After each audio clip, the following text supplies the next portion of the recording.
Ini pun ini. Ahong kabun ahong tanda ron payo.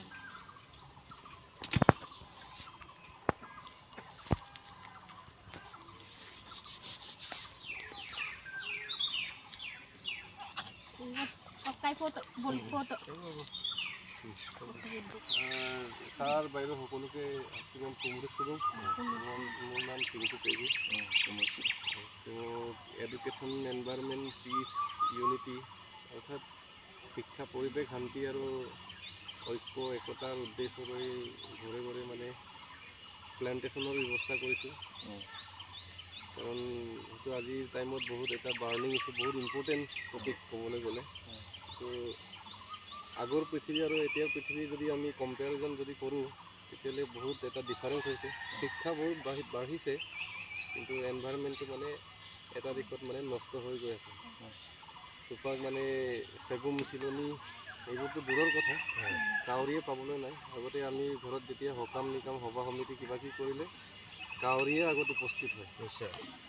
এতিয়া কাউৰীটো দূৰৰ কথা এইবোৰতো দেখা পোৱা বস্তু নেদেখাকৈ কি কি বস্তু হেৰাই গৈছে তপ্প কাঠবোমা নিশ্চয় সেইবোৰ নথকাৰ মূল উদ্দেশ্যটো হ'ল মানে কি হাবি জংঘল নাই বা গছ গছনি নাই এতিয়া ঘৰে ঘৰে দুজোপা এজোপাকেও যদি আমি এনেকৈ যদি গছ ৰুই মেলি যদি সংৰক্ষণ কৰিব পাৰোঁ তেতিয়াহ'লে সেইবোৰ আমাৰ কাৰণেই ভাল হ'ব এতিয়া মানুহৰ আয়ু কমিছে ক'বতো নাপায় কিন্তু চশমা পিন্ধিবলগীয়া হৈছে নিশ্চয় নিশ্চয় নিশ্চয় চুলি দাঢ়ি পকি শেষ কৰিছে বুঢ়া বুঢ়ী গাঁৱত নাই এই বস্তুখিনি সেইটোৰ ওপৰত আমি অলপ সজাগ অকণমান মানে বেছি নহয় অকণমান কনচিয়াছ হোৱাটো খুবেই প্ৰয়োজন আছে অকল পঢ়িয়ে থাকিলে নহ'ব অকল পইচাই ঘটি থাকিলে নহ'ব সেই প্ৰকৃতিটোত অকল লৈ যাব লাগিব নহ'লেতো এইটো বস্তু নহ'লেতো আমি জীয়াই থাকিব নোৱাৰোঁ সেইটোতো চবেই জানো কিন্তু ৰাইজে সজাগ হ'ব লাগে আৰু মানে আজিৰ টাইমত কিন্তু ৰাইজে সজাগ হোৱা নাই সেইকাৰণে বিভিন্ন ক'লেতো বহুত দোকান চোকানে যদি বজাৰত যদি যাওঁ তেতিয়াহ'লে পিয়ৰ খাদ্য বুলিবলৈ একোৱেই নাই প্ৰত্যেকখন দোকানতে ভেজাল খাদ্য খালেতো মানুহৰ শৰীৰটো ভেজাল হ'বই সেইবোৰ মানে এটলিষ্ট আমি প্ৰকৃতিৰ লগত নথকাৰ ফলতেহে এইবোৰ আৰ্টিফিচিয়েল লাইফত যোৱা নিচিনা অনুভৱ হৈছে নহয় মডাৰ্ণাইজেশ্যনটো মানে চেছ কৰিছে এটা শেষ কৰিছে মডাৰ্ণাইজেশ্যনে আমাৰ পৃথিৱীখনত শেষ কৰিছে মডাৰ্ণাইজেশ্যনৰ নামত মানে এনভাইৰনমেণ্টটো নষ্ট কৰিব নাপায় মডাৰ্ণাইজেশ্যনটো ইম্পৰ্টেণ্ট আছে টেকন'লজি ইম্পৰ্টেণ্ট আছে কিন্তু এনেকুৱাকৈ টেকন'লজি বনাব লাগিব বা মডাৰ্ণাইজেশ্যনটো এনেকুৱা হ'ব লাগিব যাতে এনভাইৰনমেণ্ট আৰু মানুহৰ মডাৰ্ণাইজেশ্যন ইকুৱেলি মানে বেলেঞ্চ হয় ইক'চিষ্টেমটো বেলেঞ্চ হ'ব লাগে বুলি উদ্দেশ্যত তেনেকুৱা আৰু কথাটো তাৰে উদ্দেশ্যলৈ মই আপোনালোকৰ কেম্পাছত নাহৰ গছ এজোপা ৰুব আহিছোঁ আপুনিতো কনচিয়াছ মানুহ হ'লেও আপুনি অকল কনচিয়াছ হ'লেতো মই হ'লেতো নহ'ব কিন্তু বেলেগ আনকো যদি দুআষাৰ ক'ব পাৰিব ন তেনেকুৱা কথা আৰু এই গছজোপা যিহেতু আপোনাৰ দেউতা এখন পৃথিৱীত নাই আমিও পিছে পিছে আহি আছোঁ কিন্তু তেখেতৰ আত্মাৰ সদ্গতিত আমি এই গছজোপা ৰুম আৰু তেখেতৰ আত্মাও মানে যাতে চিৰশান্তি হওক আৰু আপোনালোকৰ পৰিয়ালো মানে এতিয়া নতুনকৈ এই কেম্পাছত আহিছে সুখ শান্তি এই গছজোপাৰ জৰিয়তে মানে আশীৰ্বাদ পাব বুলি ময়ো সকলোকে প্ৰকৃতিৰ ওচৰত প্ৰাৰ্থনা কৰোঁ সেইটোৱে আৰু মোৰ উদ্দেশ্যটো নহয় কথাটো হ'ল জয়তে আপোনাৰ এই ইক'চিষ্টেম সংৰক্ষণৰ ক্ষেত্ৰত যিটো আপোনাৰ পদক্ষেপ সেই পদক্ষেপটোক আমি আদৰণি জনাইছোঁ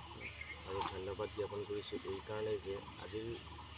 আজিৰ তাৰিখত যদি আমি আজিৰ দিনত যদি আমি উপলব্ধি কৰিব বিচাৰোঁ তেতিয়া আমি ক'ব লাগিব যে এই গছ থাকিলেহে পৃথিৱী থাকিব আৰু পৃথিৱী থাকিলেহে পৃথিৱীত অসংখ্য যিমান জীৱ আছে গোটেই জীৱৰ যিহেতুকে পৃথিৱীখন বাসস্থান এই বাসস্থানক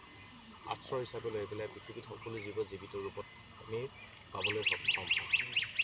তাতে আজিৰ তাৰিখত আপুনি আমাৰ দেউতাৰ সোঁৱৰণত এজোপা গছ ৰোপণ কৰিব বিচাৰিছে গতিকে আপোনাৰ এনে মহান কামক মই কৃতজ্ঞতা জ্ঞাপন কৰিছোঁ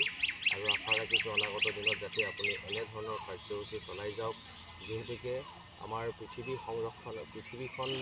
দীৰ্ঘস্থায়ী বা দীৰ্ঘম্যাদী কৰিবৰ কাৰণে পৃথিৱীখনত গছ থাকিবই লাগিব গছে পৃথিৱীৰ সকলো আমাৰ যিটো বেলেঞ্চি এই বেলেঞ্চি ৰক্ষা কৰিব পাৰে গছ অবিহনে আমি জীয়াই থকাটো অসম্ভৱ আমি যিহেতুকে গছকে আমি খাই পেলাই জীয়াই থাকোঁ গছৰ পাত ফল মূল খাই জীয়াই থাকোঁ তৎসত্ত্বেও এই গছৰ পৰাই আমি অক্সিজেন পাওঁ এই অক্সিজেন নহ'লে আমি কিন্তু এক মুহূৰ্তে আমি জীয়াই থাকিব নোৱাৰোঁ আজি আমি দেখিছোঁ যে আমাৰ গোটেই পৃথিৱীখনত যিটো গোলকীয় উষ্ণতা গ্ল'বেল ৱাৰ্মিং বুলি আমি যাক কওঁ, এই গোলকীয় উষ্ণতাৰ মূল কাৰণটোৱে হৈছে আমাৰ ইক'ছিষ্টেমৰ বেলেঞ্চিং নোহোৱাৰ ফলত। গতিকে আমি এই ইক'ছিষ্টেমৰ জৰিয়তে আমি গোলকীয় উষ্ণতাৰ প্ৰভাৱৰ পাছতো আমাৰ আজি আমি দেখিছোঁ যে ওজন স্তৰৰ ধ্বংসৰ মূল কাৰণটোৱে হৈছে আমাৰ বৃক্ষৰোপণ নকৰাৰ ফলত, আৰু যাৰ প্ৰভাৱত আমাৰ পৃথিৱীখনত কাৰ্বন ডাই অক্সাইডৰ পৰিমাণ বাঢ়ি গৈছে, যিটো কাৰণতে আমাৰ পৃথিৱীখনত উষ্ণতাৰ আমি আমূল পৰিৱৰ্তন এটা দেখা পাইছোঁ। দিনক দিনে উষ্ণতা বাঢ়ি গৈছে, ইয়ে আমাৰ পৃথিৱীৰ ধ্বংসৰ মূল কাৰণ হ'ব। কিন্তু আপুনি এই গোটেই কাৰ্যসূচী, এই গোটেই বৃক্ষৰোপণৰ জৰিয়তে এই গোটেই আমাৰ যিটো অভাৱ, যিটো আমাৰ ধ্বংসৰ কাৰক, এই কাৰকবিলাক ৰোধ কৰাৰ যিটো ব্যৱস্থা, এই ব্যৱস্থাটোক মই মোৰ ফালৰ পৰা মই আন্তৰিকতাৰে মই কৃতজ্ঞতা জ্ঞাপন কৰিছোঁ, আৰু আশা ৰাখিছোঁ এনে মহান কাৰ্য যেন সুদূৰ ভৱিষ্যতলৈ কৰিয়ে থাকে, আৰু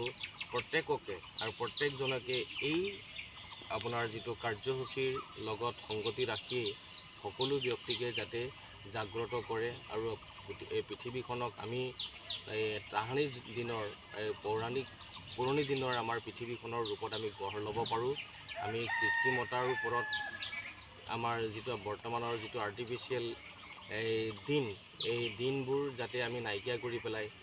নেচাৰেল লাইফ বা নেচাৰেল আমাৰ প্ৰকৃতিক পুনৰ আমি জন্ম দি পেলাই যাতে আমি পৃথিৱীখন বহু বছৰলৈ আৰু আমি আয়ুস বঢ়াব পাৰোঁ। গতিকে তাৰ বাবে আমি উঠি অহা প্ৰজন্মসকলক উৎসাহ উদ্দীপনা যোগাব বুলি ভাবি, লগতে আপোনাৰ এনে কাৰ্যসূচীয়ে সকলোকে আপ্লুত কৰিব বুলি আশা ৰাখি, আৰু আপোনাৰ সুন্দৰ ভৱিষ্যত কামনা কৰি মোৰ চমুৰ বক্তব্য ইমানতে সামৰিছোঁ। আপোনাৰ মূল্যৱান বক্তব্য দিয়াৰ কাৰণে বহুত বহুত ধন্যবাদ। দিয়ক বাৰু, আমি বৰকৈ বৰ্ণনা কৰিব নাজানো। এইটোৱে মানে তৎমূৰ্ত হ'ল যে যিকোনো বিষয়ে অকণমান চালি চাবলগীয়া হয়। এতিয়া এইটো মানে বায়'ডিগ্ৰেডেবল প্লাষ্টিক হয়, হয় গলি যাব এটা টাইমত। নিশ্চয় এইটো গলি যাব। প্ৰতিপালনটো ভালদৰে কৰিম নিশ্চয়। মইখিনি এটা অকণমান চুই দিয়ে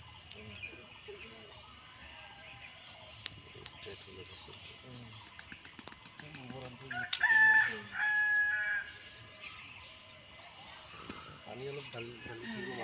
ঠিক আছে, বহুত বহুত ধন্যবাদ।